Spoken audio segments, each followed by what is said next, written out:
You are new to the IB diploma, you want to get ready to start teaching your subject, but you start panicking because you have received no training and you have no experience. What I'm going to show you in this video is that a strategic use of IB documentation can actually give you a very effective insight into your subject and could be the most wonderful form of training you can have right at this stage. And the end of this video might even surprise you. If you're new to IB teaching, consider this as a form of express training, your shortcut if you want. By the end of this video, you will know how to turn IB documentation into classroom practice. Also, what 3 documents actually matter first, and also how each of those documents will change what you do in the classroom. Your first key document is your subject guide. The subject guide is your lens to understand the course. Step 1 will be to read the subject guide in order to understand the course, see the course aims, the assessment structure, the assessment objectives. This helps you understand why you are teaching what you're teaching. Step 2 will be to focus on the assessment and interpret assessment criteria. You need to understand what you need to do and what your students need to do to succeed. This ensures that your teaching, how you plan it, is going to be aligned with IB expectations. Finally, step 3 is to apply all these insights, all this knowledge to the departmental materials that you have. So use the guide to check alignment, to identify areas where students might need extra support, and also, if needed, you can embed principles like international mindedness or inquiry. With these 3 steps, you can teach confidently, you can deliver departmental materials effectively, and help students achieve their best without reinventing the wheel. What's the mistake? The mistake is that a lot of new IB teachers jump straight into the resources without understanding the course aims and objectives, without understanding the assessment objectives as well. It will be very difficult to design aligned tasks without this understanding, and this becomes critical when we get to the subject report, because that's where theory meets reality. The second most valuable document at your disposal is the subject report, which in my opinion is often overlooked. So unlike the subject guide, which tells you what to teach, the subject report shows you how students actually perform in your subject and how examiners apply the assessment criteria. So you can use the information in the subject report to identify common student challenges, those areas in your subject where students struggle the most,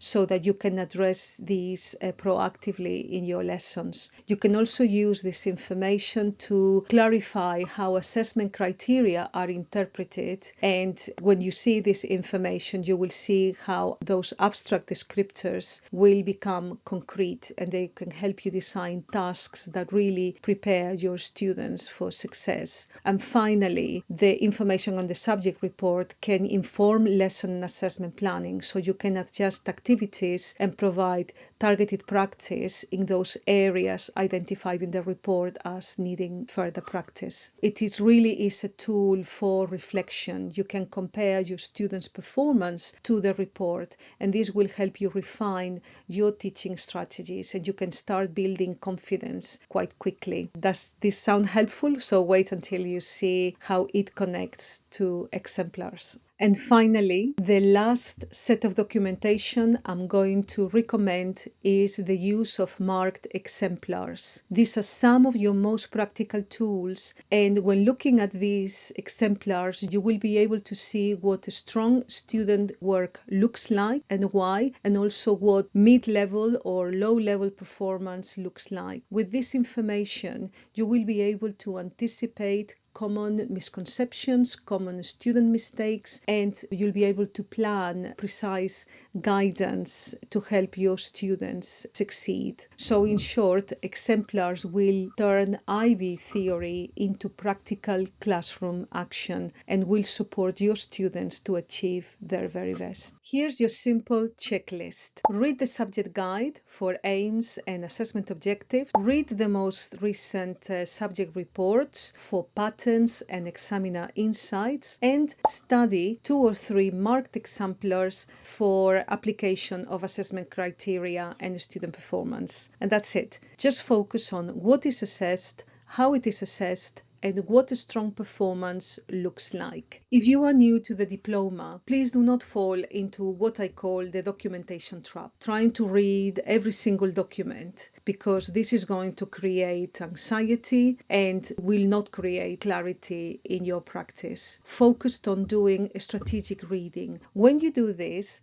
documentation stops being overwhelming and it actually starts guiding your teaching. And this is really important. Reading strategically will allow you to have clarity, but also reduce wasted time. You will build confidence quickly, and your students will benefit too, because they will get clearer expectations, focused tasks, and accurate feedback. And longer term, you will see that you'll avoid the slow burnout that comes from constant redesign and uncertainty. At the start, I said that you don't need to read everything, and now you know why. The subject guide gives you the lens. The subject report gives you the examiner reality, and the exemplars gives you visible standards. And that's the model: lens, evidence, and examples. If you apply one thing this week, do this. Before your next assessment, read the relevant section of the subject report